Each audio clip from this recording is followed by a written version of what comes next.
বিশ্বনবী একজনকে জিজ্ঞেস করলো, মাসমুক, তোমার নাম কি?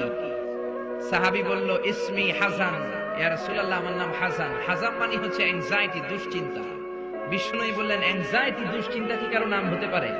তোমার নাম আজকে থেকে হাসান নয়, আজ থেকে তোমার নাম সাহাল। সাহাল মানে সহজ। সাহাল মানে কি? হাসান কয়, না ইয়া রাসূলুল্লাহ, আমার বাপ চাচা যেই নাম দিয়েছে ওইটা আমি চেঞ্জ করব না। নাম চেঞ্জ না করে বাড়িতে চলে গেছে। যাওয়ার পর থেকে ওর দুশ্চিন্তা আর শেষ হয় না।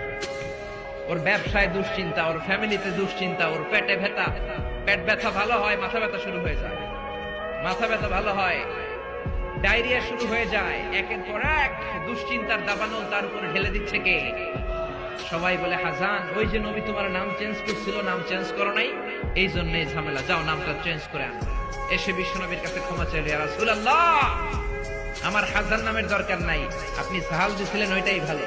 বিশ্বনবী বললেন, আজকে থেকে তুমি সাহাল।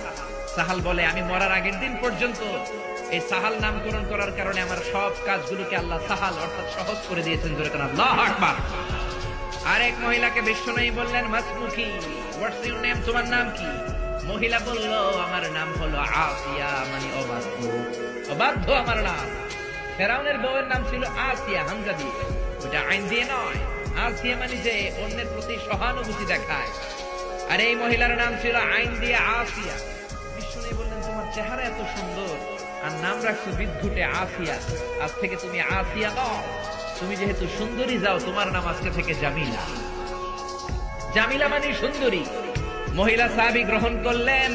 অন্যান্য মহিলারা বলে, মরার আগের দিন পর্যন্ত এই জামিলার মনটি বুড়ো হয়ে যায়, বার্ধক্যে উপনীত হয়ে যায়, কিন্তু চেহারার সৌন্দর্য কোনোদিন কমে নাই। কোন সুবহানাল্লাহ। নবীর বরকতের কারণে চেহারার সৌন্দর্য কোনো কমে নাই। এজন্য নবীর সুন্নাত আছে যেখানে আমরা আছি, কারণ আমার নবী যা শিখিয়েছেন তাতে রহমত, বরকত, মার্সি আর ব্লেসিংস বেশি না কম? যা নবী দিয়েছেন তাতে রহমত আর বরকত বেশি।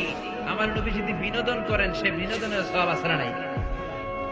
বিশ্বনবী সাহাবাদেরকে নিয়ে খেজুর খেতে বসলেন। সবাই খেজুর খেয়ে সামনে রাখে, বিশ্বনবী রাখে না। আবু বকরও খাচ্ছে, উমারও খাচ্ছে, ওসমানও খাচ্ছে, আলীও খাচ্ছে। বিশ্বনবীর জামাতা আলীর বিচির সামনে উনি বিচি রাখে। সবার সামনে বিচি কম, আলীর বিচির সামনে বিচি বেশি, বিশ্বনবীর সামনে কোনো বিচি নেই। খাওয়ার পরে বিশ্বনবী রসিকতা করে বললেন, দেখো, আল্লাহ আমার এমন এক খাওয়া জামাই দিছে, সবাই খেজুর খাইছে কম, আমার মেয়ের জামাই আলী খাইছে ডবল। দেখো, তার সামনে বিচি অনেক বেশি। আলী বলে, দেখো, আল্লাহ আমার এমন এক শ্বশুর দিছে, আমরা তো খেজুর খাইয়া বিচি রাখছি, নবীর সামনে কোনো বিচি নাই, উনি খেজুরের সাথে বিচিও মেরে দিছে। সুবহানাল্লাহ কইবেন না? ছোট্ট সময়ের মধ্যে কি রসিকতা করলেন, কি সুস্থ বিনোদন। আওয়াজ করে আল্লাহু আকবার।